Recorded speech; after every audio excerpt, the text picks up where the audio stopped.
ఉండొచ్చు, అత్యాశ తప్పు. ప్రతి మనిషి ఆశ లేకుండా ఉండడం.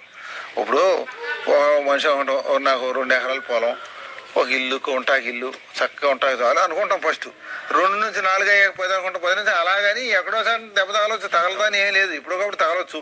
తగిలినప్పుడు కూడా స్టడీ చేసుకుని ఎప్పుడైనా మనిషి జాగ్రత్త అనేది ముఖ్యం. ఆ జాగ్రత్త అనేది మన ఇష్టం కూడా కాదు. ఎలాగ వెళ్తాడా ఏం చేస్తాడో తెలీదు. అంగుళం బెజ్జంలో 2.5 అంగుళాలు పాము దూరిపోద్ది. దూరిపోయేది వచ్చినప్పుడు బయట రాదు. అలాగే ఒక్కోసారి తెలియకుండా దూరిపోతారు. ఆ దూరిపోయిందాన్ని ఎలాగోలాగా బయటకు రావాలి. జోదం అనేది, జోదానికి ఇంపార్టెంట్. ముఖ్యంగా యువతకి ఏం చెప్తానంటే, మన తల్లిదండ్రులు జన్మనిచ్చినందుకు జోదం ఆడితే మంచి పేరు రాదు. మంచి కార్యక్రమాలు చేస్తే, మంచి పనులు చేస్తే మంచి పేరు అవుతుంది. అలాగే తల్లిదండ్రులకు మంచి పేరు తెచ్చే పేరు చేయాలంటే మన ఏదోటి వ్యాపారము, వ్యవసాయము ఏదో చేయాలి.